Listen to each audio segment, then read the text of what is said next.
Hello. Hi. Hi, how's it going? It's going good. How are you? I'm good. How you been? Been pretty good. Just, Collecting still at cactuses home, and tension boarding? hanging out with my cactuses and my tension board. You have an incredible collection of succulents. Yeah, It, it's kind of out of control. it's yeah. I have a lot. You have a cactus jungle. Definitely. I think it's my way of bringing nature to me. No, it's incredible. I love. I mean, I don't have any plants in the van. I don't know if they'd survive, but I've thought many times about getting a succulent of some Yeah, they're kind. great. Yeah. They make a good van plant. My friend Michael Pang has succulents in his van that he Okay. travels or he travels around with them. But if it gets too cold, you have to protect them from Mm. frost. I have a heater now, so that'd probably work. There you go. Yeah. Okay. Do they have names? No, they don't have names. Okay. I mean, they have names, like the types, Sure. all of No, that. that's not what I meant. I meant like, have you personalized them? I Yeah. have too many for that. I've got like 150 plus. Like that's too Damn. many names. Any recommendations for me if I were to get a van succulent? What's really easy? Let's see. I don't know, like any succulent, just make sure you don't water it too much because Okay. people are like, "Oh, I'm so bad at taking care of plants," but really they end up overwatering their succulents. Huh. They like Interesting. neglect. Okay. They like neglect. Perfect. Mhm. So they're easy. Is there a difference between a succulent and a cactus? Is one like a broader category of the other, or how does that work? A cactus is a succulent, but not all succulents are cacti. Got it. That was exactly what I was looking for. Okay. We can make a Venn diagram. Perfect. I'll expect to see that on your Instagram page by later today.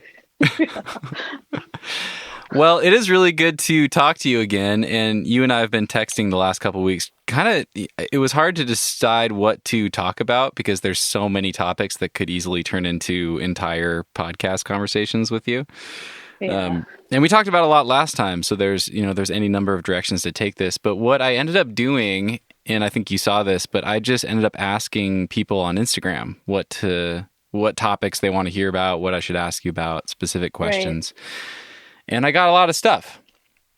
So I Cool. think we'll just kind of turn this into a Natasha Barnes Q&A, Wow. and Rapid fire. we'll No. see how far we get. Some of them are fun and quick, and then some of them are pretty involved and could easily be like a whole podcast. So we'll just kind of, I don't know, we'll see how far we get, and I'll kind of filter as we go. Okay, sounds good. But yeah, the first thing, this is from Steve, and his comment was, the question was, what topic should I ask her about? And he just wrote, absolutely anything. She's awesome. That was it. Oh. Which Steve? Steve Bechtel? No, a different Steve. Actually, Okay. yeah, I'd have to look at Instagram, but Gotcha. thought that would be a good one to start with. Nice. Max wanted to know, how has it been training exclusively on the tension board? It's been awesome, actually. I really like it because it's not an angle that I would naturally go to at the climbing gym, just because it's a little harder for me to climb at that angle. What is it, Having 40 taken degrees? It's minus 40, yeah. Okay. And usually I'll maybe only climb like one or two things, or maybe some juggy stuff at that angle at the gym, just because before the pandemic I hadn't been climbing as regularly, so that angle was like a little challenging. But I think now it's I'm the getting hardest used angle to in it. rock climbing. It's hard, Like when you get because steeper than that, you get like heel hooks and toe hooks and tricks and stuff. And then if it's less uh, steep, you can stand on your feet more. But I feel like that, like 40 degrees is like this in-between zone that's just damn hard. yeah, it's true. And you can still get really small holds at that angle. Yeah. Like they don't have to be huge jugs. You can still hold on to like pretty small stuff. So yeah, it's a challenging angle. I really like it. I love the tension board because it's really forcing me to work on a lot of different things. Like At first, I thought some of the holds were a little awkwardly shaped, but now I'm realizing like, oh, this actually think this might be intentional. Like it's really forcing me to work on like some of my half crimping. Hmm. Because I've I have had to the same half thought. crimp. So this is interesting. Yeah, I have to half crimp a lot of stuff, which is not my natural go-to. Like I want to close crimp or I want to be like maybe a little more open-handed and relaxed, and it kind of forces me into more of like an active half crimp, which I think is good because sometimes I get on holds like that when I'm climbing outdoors and I'm like, oh, I never get a hold like this. I don't know how to hold it. Can you describe that hold shape? I'm Yeah, trying to it's kind of visualize it. like so the jugs on the tension board are they're not really jugs as like what we would normally think of as like a huge jug where like your whole hand goes in the jug. It's more of like a fingertip edge. So I think that the edge, the like lip of the of a lot of the positive holds on the tension board are maybe like 20 mil or maybe 25 mil at the biggest. Okay. And it's kind of a sharper lip. So it's not like a big, comfortable round jug. It's like a little bit of a sharper lip. So it forces you to half crimp it. Like the shape of it doesn't, wouldn't want to close crimp it, but you can't totally open your hand up because you have to kind of dig in with your first pad in a way that forces you to kind of half crimp the hole. Okay. If that makes sense. Yeah, totally. I know what holds you're talking about now. So like when you get like sometimes you'll get into like a hold where you have to hold your hand like that, or maybe it's like a slot or something where you can't like fully crimp it, but you're not like open handing it either. Yeah, that's interesting because I've climbed on the tension board a little bit and I remember feeling critical of those holds too. Like these are weird. I don't like them. But I'm actually, now that I'm thinking about it, I'm running into quite a lot of holds like that here in Waco. Yeah, Waco has a lot of them actually. Yeah. Totally. Huh. Yeah, Waco has those. I've experienced them on a little bit of granite too. So that it's Like making the me work on patina. that. Yeah, exactly. Or like Bishop with the patina, those kinds of things. So it's good for that. I'm also realizing that like I use a lot of legs on this board Huh. because there's a lot of moves where like I really have to drive my hips up or like drive through my feet to extend to get to holds. Like there's a lot of big moves on the board and you don't really necessarily want to cut. Like you want to keep your tension on your feet, but it's still a big move. So I find myself driving with my legs a lot on the board. Okay. Have you been able to get outside at all? And how is it, do you feel like it's translating well to outdoor climbing? I have not been able. I got out like in the summer to like Mount Tam, like locally, and that actually felt pretty good. But I haven't gotten out recently at all. Okay. That was probably like months ago. So Okay. Any thoughts on that, on as far as like how it might translate? Like, have you seen that with clients or anything? I kind of feel like I'm going to be a lot stronger when I go outside because, I mean, if I can climb hard stuff on the tension board, like outside is going to feel easy. That's what I think. I'm the same way. I think the board climbing is so hard. It's so hard. Like Yeah. if I'm doing well on the board, I know I'm doing well, like in regular rock climbing. So it'll be interesting. Yeah. I don't know when I'm going to get out, but my problem is I don't have a car right now, so I am kind of stuck in Oakland. Okay. So I don't know when I'll get out, but it'll be fun when I do. Okay. Yeah. These are definitely going to be, I somewhat categorize these, but they're going to be a little bit all over the place. So that's just how it's going to be. Okay. Sure. Next question is from Allison, and she wanted to know how to cycle lifting with an in-season training schedule. And this is something we talked about a little bit in our conversation when we talked over the summer, but maybe just some like general thoughts on making that shift from like a lifting cycle to in-season training. Yeah. So general thoughts. Well, obviously it's going to depend on the person and their training experience and also like what their needs are.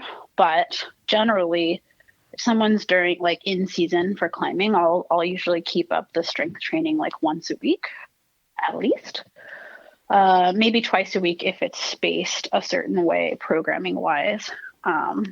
But For doing it once a week, I usually try to still have some kind of squat movement in there. For some people, I will take that one out, but for most, generally, I'm going to have them still squatting once a week, doing some kind of pressing movement once a week, probably some kind of overhead press or bench press, depending. And then I'll probably keep them deadlifting just because that's a good strength exercise for climbers. It's good to kind of keep their strength up through the season. Okay.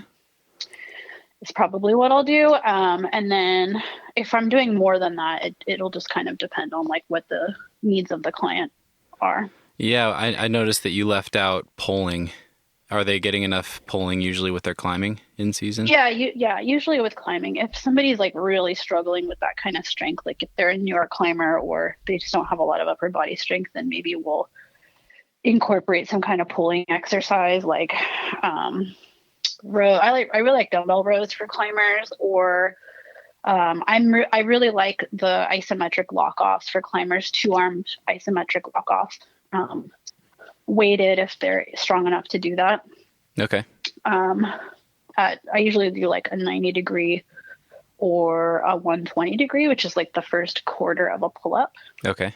And those seem to work really well for people. And a lot of people can do them. Like even if you can't do a bunch of pull-ups or weighted pull-ups, you can usually still do like some kind of lock-off. So yeah, that's interesting. I had a pretty long conversation with Alex Johnson about exactly that for arm strength. She was working with Tyler Nelson and has been doing a lot of 90-degree and 120-degree lock-offs. And she's seen a lot of benefit from that. Yeah, they're super great. A lot of my clients are getting a ton of benefit out of those as well. Okay. It's just like a little bit more climbing specific, like performance specific. So, if someone's not if someone's in an off season, like maybe we'll have them do pull-ups or weighted pull-ups. I still think those are like great exercises, but the isometric lock-offs are just like a little bit more specific to what you're going to be doing when you're climbing, Okay. You're either locking off and reaching or locking off and clipping, or there's always a moment where you're like in that isometric position for climbing. So it's just a good one for people. Yeah. Okay. So it sounds like for most people, you would probably leave that out in season. You'd leave the polling out of it. How would you fit that around climbing? Like, do you like to combine that 1 day a week lift on a climbing day or on its own day? How do you think about that?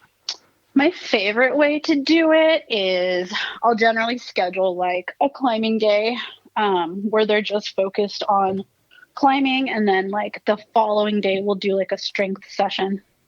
Okay. And then usually I'll follow that up with like a rest day and then kind of repeat that pattern. For some people, they really like doing their strength training on the same day as climbing, and it's totally fine to do that too. If you're in season, like obviously you want to prioritize your climbing. So you would climb first and then do your strength training after. Okay.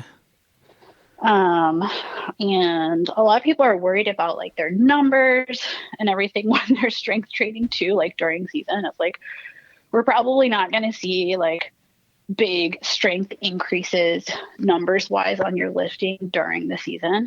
And we don't need to see that for you to be getting the benefit of it. So a lot of people are like, oh, but if I have a hard training session, my pressing is going to suck or whatever. It's like, I mean, it might not be as good as if we were in a building phase or something like an off-season program, but it doesn't matter. Like as long as you're working up to an appropriate intensity and getting the reps in, you're going to benefit from the training. Okay.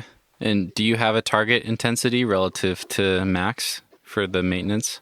Like in season sessions? Yeah, so I don't generally program people percentage-based wise for a lot of reasons. Oh, we've talked about this, yeah. Yeah, so like we know from research that your strength levels can fluctuate day to day, and that's for a number of reasons. That can be sleep-related, diet, stress, previous training, your training beforehand, like if you did the climbing session and then you're going to your strength session, there's a lot of reasons why your strength can fluctuate. And we know your fatigue levels fluctuate daily. So because of that, your performance is also going to fluctuate. And having a system to accommodate that is super important. So I incorporate RPE based training for my athletes. So RPE just stands for rating of perceived exertion. And it allows you to pick a weight that's going to be appropriate for based on how you're performing in that session. Okay. So, just because you did, X amount of weight last time doesn't mean you need to do that amount of weight or more the following session if it's not going to be there for you that day at the intensity that we're looking for. So I'll usually prescribe something in somewhere between the RPE 6 and RPE 8 range. Sometimes RPE 9, depending on the exercise and the athlete. And what that means is, so to get like your RPE rating, we're just looking at reps in reserve. Okay. So you can ask yourself, like, how many more reps did I have left in the tank? So if you're doing a bench press, let's just say you work up to 150 pounds for a set of 4. You can ask yourself, like, how many more reps did I have left in the tank there? And based on that information, you could get your RPE rating. So RPE 10 would be 0 reps left in the tank, like maximal effort. RPE 9 would be 1 rep left in the tank. RPE 8 would be 2 reps left in the tank. And RPE 7 would be 3.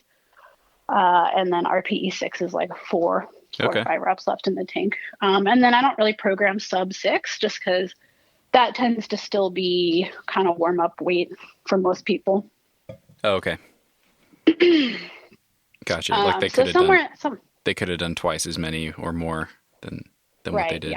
Yeah. Okay. Yeah. So somewhere in that range. So like, let's say for like a really good example would be like, I'll say, okay, let's do a set of 4 on bench press and work up to an RPE 8 on that. So that would mean you had 2 more reps left in the tank. So basically you would go through your normal warm-up routine. And as you're warming up, you'll probably get a pretty good idea of how you're feeling that day based on your warm-ups. And then you can make some educated guesses on where to go weight-wise that day for the exercise. Okay. So, yeah. Brock wanted to know, what percentage of body weight should climbers be able to bench press? I don't think we have any evidence on that. Okay. So any number that I would give would just be like anecdotal. And I've seen it all over the map for people. Huh. At all different like performance levels of climbing as well. Interesting. So it's hard to say because everybody's kind of genetic potential in terms of expressing strength is going to be a little bit different. So I can't just say like you need to be able to do your body weight for a set of 5 on bench press, or you're not going to have good climbing outcomes, or your risk of injury is going to go up, or whatever it may be. We haven't studied that. I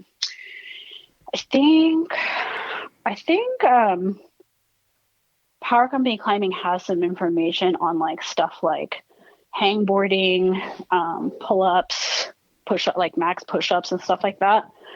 They've tested a bunch of climbers, and I think their data also shows that people are all over the map on that as well. Okay. So, like I've had double-digit boulders male and female, who could not bench press their body weight.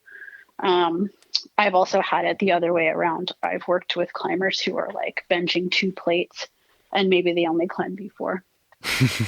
Yeah. So a lot of that has to do with like previous training history, your genetics, all of that stuff. And so the number is not what we're worried about. I think across the board, what we should be looking at, what we should be worried about is like, are you doing supplemental training outside of climbing? And are you pushing yourself to the right intensity, and are you getting enough frequency and volume of that exercise? Okay. The numbers a little bit less important. Like we want to see your numbers get better, obviously, but comparing them to somebody else's, it's hard to do that. Well, I'm curious, with those 2 examples, would you continue to work on pressing with both of those athletes? Yeah. Especially if the other athlete is still pretty easily making gains on a program. Like if I have a climber who's benching 2 plates that only climbs V4, And that I'm would be still going like to work 225. 225. Okay. I'm still going to work on it with them. It's not like there's no such thing as like too much strength for climbing. It's going to be relative to your body, right? So if that climber's he or she has been able to, or they have been able to work up to that, but they're still getting stronger and they're still going to be benefiting from the training. So yeah, I'm definitely going to keep training it. Okay. If we're starting to get to a place where we're having to significantly change the training program to squeeze out more gains, and we're starting to, like, some climbers will get really fixated on the numbers, and it's like, yeah, we could put 50 pounds on your lift, but you're going to have to start training like a power lifter. And that's not our goal, right? Like, you want to climb these routes. That's your goal. So do we really need to like continue modifying the training so that you can put more weight on the bar? Or do we just need to make sure that we're training at the right intensity and frequency for you to get the benefits from the strength training? So Jeremy wanted to know if you had any recommendations for maintaining shoulder mobility for climbers who lift weights. That's a good question. It's going to depend on what your mobility looks like. And I think that you don't need a lot of mobility for climbing, or you don't need as much as people think. So my shoulders have gotten stiffer as a power lifter. Like, I can't like reach around and like scratch my back or my shoulders the way that I used to. But in terms of like reaching overhead, reaching back, all of that, it's adequate enough for climbing. And I think a lot of people feel stiff in their shoulders, or they've been told that they've got range of motion deficits in their shoulders. And they've been told that by maybe like a coach or a rehab professional who is measuring that against some arbitrary standard that isn't necessarily the right thing to be measuring people against, especially in a sport that's highly specialized. So, for example, in physical therapy, they'll tell you, and I know this because I do physical therapy, you need to get 180 degrees of shoulder flexion in both shoulders for your overhead position to be considered good, like quote good. What does that mean? So you can stand with both arms straight above your head? That means like, yeah, standing with your arms straight over your head without like arching your back or compensating in some way. Okay. But that's not where everybody is, and that's not where a lot of climbers are. But they can still climb really hard, and they're not noticing any difficulties reaching their arm overhead with climbing. And some of that is an adaptation to the sport of climbing, getting stiffer in that direction. It's not necessarily like a bad thing or something that we need to work to increase. And we also don't have any evidence that having more range of motion in your shoulders in that way is going to provide any benefit in terms of performance or injury risk reduction. That's interesting. That is like so. My like alarm bells in my head are going off. That's so counterintuitive, and that's so counter to like everything that we hear, from climbing coaching. So that's really interesting. Yeah, so I would really be taking a look at, like, obviously this is going to be individualized, and yeah, there are people who don't have adequate range of motion in their shoulders. Most of the people that I've encountered that don't have that are post-surgical. Okay. They're not, just the average person who's coming off the street that's climbing, or even someone who has like a shoulder injury. So yeah, I'm definitely going to look at like, okay, do you have adequate range of motion to do the things you want to do on the climbing wall? And if you do, great. We don't need to change anything. And in fact, changing things can be detrimental because it is an adaptation to the sport. And we've seen that in like coaches and physical therapists have fallen down that hole with baseball players before. Okay. Where like if you look at a baseball pitcher, they have significantly more external rotation. So reaching back, imagine like reaching back for the seatbelt if you're like the passenger in a car. With your right So hand. So like, with your right hand. okay. So Yeah. that kind of external rotation, baseball pitchers in particular have significant range of motion in that direction because they need to cock their arm back quickly and with that much range of motion in order to cock their arm forward and throw a pitch really fast. And because of that, they have less internal rotation on that side. So a lot of physical therapists back in the day thought like, hey, we need to make this more normal. Like they've got this much going backwards. We need to make sure they have that much going forwards, or they've got this much on this side and not that much on this side. So we need to make these sides even. But it turns out baseball and pitching in particular are asymmetrical sports. And by doing so, they actually increased the risk of injury for those pitchers. Wow. Because now these pitchers had access to range of motion that they weren't necessarily training, and it can cause more instability in the shoulder. So when somebody has like an adaptation to the sport, we don't necessarily want to change that because it's a positive adaptation. It's a performance adaptation. So that's a really long-winded way of saying like we would have to actually determine if you had range of motion deficits that are affecting your climbing, or if you just have the sensation of tightness in your shoulders, which a lot of people have. And I think just training your shoulders and getting them stronger, that sensation will go away. Interesting. Okay. So I don't have a blanket recommendation. No, that's fine. In my anecdotal experience, and I know I've talked to other coaches who are actually like have said the opposite, but in my experience, I actually encounter more climbers who are hypermobile in their shoulders than like overly mobile. Huh. So most of the time I'm going to prescribe strength training anyway because they need it and because strength training is like a mobility exercise. If you're worried about like chest opening or, stretching your arms back, you can do a wide grip bench press, which is also going to strengthen your shoulders, but it's going to increase your range of motion in that direction as well. But in a way where we're training the muscles in the shoulder to tolerate that position. So. I had a question from Tim, who I guess is one of your clients, and Tim is dealing with a shoulder injury. He had a torn rotator cuff, and I just thought of him because of your comment on, post-surgery, getting people's mobility back. He wanted to know your thoughts on how to incorporate on-the-wall training while rehabbing an injury. It sounds like he's trying to get back into his regular climbing schedule and still do his rehab, and it's kind of throwing him for a whirl. Right. Again, that's going to be a little bit specific to like what seems to be the problem. Is it a volume thing? Is it an intensity thing? Is it the angle of the wall? Is it the type of the move? Is it the type of moves that seem to be bothering it or not allowing you to get back into the climbing? For a lot of people, it's not super easy to navigate that because I can't just be like, well, if you just stay under V2, you'll be fine. Because, you could encounter a V2 that's like World Cup style with a mantle in it, and your shoulder's not going to tolerate that. Whereas you could get on a V6 that's, super casual for your shoulder.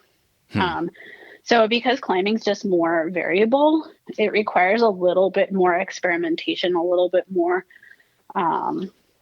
tracking to see what the path is going to be for getting you back into climbing. There's going to be some level of climbing that you can tolerate, whether it's a volume thing, like, your sessions, you have to be really short because that's all you can do, or whether it's an intensity thing, like we need to avoid climbing up to a certain grade that's closer to your limit. And often it's a combination of things, the volume as well as the intensity, as well as the style and potentially the angle of the wall that we're looking at. So just takes a little bit of like thought and experimentation, going into the gym and like starting off really easy and easing your way back into more volume and harder climbs and moves that, specifically are going to be a little more difficult for your shoulders.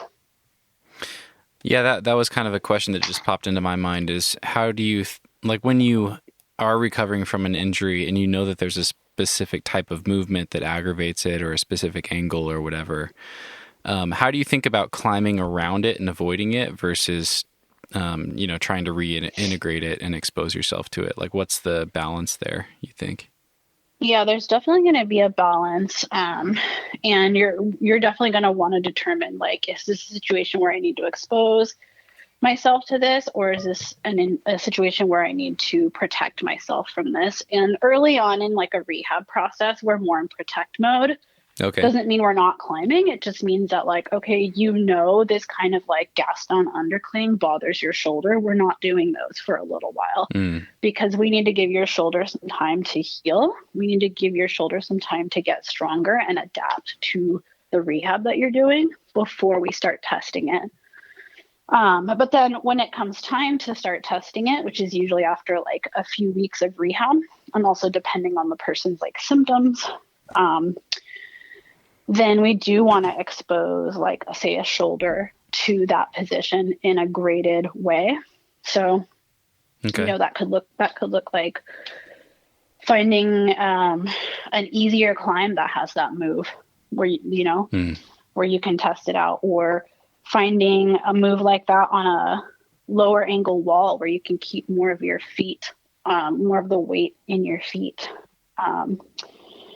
That's where, having like a home wall could be an advantage because you can set climbs like that, or you can pick climbs like that. Whereas like if you're going to a gym, you're kind of just like limited to whatever's there. Or if you're just doing this outside, you kind of have to search around to find climbs like this. But yeah, there's always a way. And then, eventually after you've given your shoulders and the tissues in your shoulders some time to adapt, we do want to start exposing our shoulders to that stress again in a graded way. And again, it's going to depend on the situation and the person and their symptoms. But there's always a way to do it. And I think a lot of the time people have this like 0 to 60 mentality with it. Where, like, for example, like when I work with people with finger injuries, and it's time to like stress the finger, I often will have people do a test to see what their finger's going to be able to tolerate on a hangboard, if they can even tolerate hanging on a hangboard with body weight, what edges size they can, tolerate hanging on, or where we need to start. Basically, we're looking for a starting point. And oftentimes people will do the test and they'll report back and they'll say like, hey, I did the warm up, hung on the hangboard. That was okay. Worked up to body weight on a 20 mil edge. That felt fine. So I just went ahead and put 35 pounds on and hung on the edge. And that was not okay. So I don't think my fingers can handle hanging on a hangboard. But, or like even 50, I've had people say like they went from 0 to 50. So, and then in my mind, I'm like, well, there's a lot of increments between 0 and 50 pounds that you could try. Why don't we try 5 pounds? And like, let's see how that goes. And then grade our exposure slowly from there. So yeah, just finding a way, like don't go to 50, go to 5 first. Let's see how that feels. And then work up slowly from there. Okay. Sometimes it can be hard to tell. Like it's not going to be a situation where you're going into the gym and climbing and you're going to know right away. Sometimes it's like we won't know until a couple of days later or the next day. So sometimes we're just testing the waters very slowly, especially if somebody seems to have a really sensitive whatever body part we're trying to stress, So I might be like, let's go try some V0s. It's going to feel easy, but let's just see how your shoulder responds to that, Yeah. So we're not overshooting. Yeah. There's the whole, this is more with training, but I think it applies here. There's the whole axiom of better to undertrain by 5% than overtrain by 1. Yeah, totally. Totally. It's like if you're adding salt to a dish when you're cooking, I'm not going to put a tablespoon in. I'm going to put a little bit. I'm going to taste it. And then I'm going to keep adding until it gets to the like flavor that I want, That's perfect. I like that. It's a good one. Brian wanted to know, he just wrote, taping your fingers while recovering from an A2 strain, yay or nay? It kind of depends. Again, oh my God, I'm going to say it depends. And the good news is I'm going to tell you what it depends on. I'm not just going to say it depends. Let's move on. So it depends.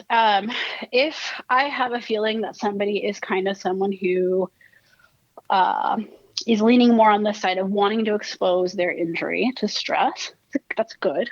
But if you're kind of a little bit of an overstoker and like you have a tendency to overdo it. Hey friends, I hope you enjoyed that teaser of this week's follow-up. If you want full access to follow-ups, you can sign up for $5 a month on Patreon at patreon.com/thenuggetclimbing. Or you can go to thenuggetclimbing.com and click on the support the podcast button at the top. If you're on your smartphone, just tap those two little lines at the top of the page and you'll see the button in the drop-down menu. $5 per month gets you access to all follow-up calls, past and future. As long as you are a member, you'll have access to all of them. As you just heard in the teaser, I've been recording some follow-up conversations with past guests on the show to talk about what they've been up to lately and to go even further into the weeds on a specific topic than we typically would on the podcast. Follow-ups are 20 to 30 minutes in length, occasionally longer, and I will be releasing one every other week to make sure I always have plenty of podcast guests to follow up with. If you sign up for follow-up calls, what you are really doing is supporting the regular podcast and helping me continue to chase down interesting guests so I can pick their brains and bring you new nuggets every week. And by signing up on Patreon, you get some bonus content to look forward to as well. In addition to getting access to follow-ups, I will also let you know who's coming up on the show, and you can submit patron questions for upcoming guests, as you have undoubtedly heard in other episodes of the podcast. $5 per month. Think of it as buying me a beer at the local brewery after a long day of climbing. Whether or not you choose to sign up, thank you for listening, and feel free to share the podcast with your friends or leave a rating on your listening app. It truly helps, and I appreciate you for tuning in. I am very grateful for you guys. Much love to you all. We'll see you next time.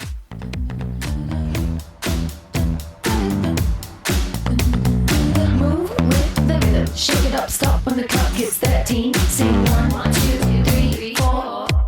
Cause no one can do it like we do it, like we do it, like we do it. Cause no one can do it like we do it, like we do it, like we do it. Cause no one can do it like we do it, like we do it, like we do it. Cause no one can do it like we do it, like we do it, like we do it.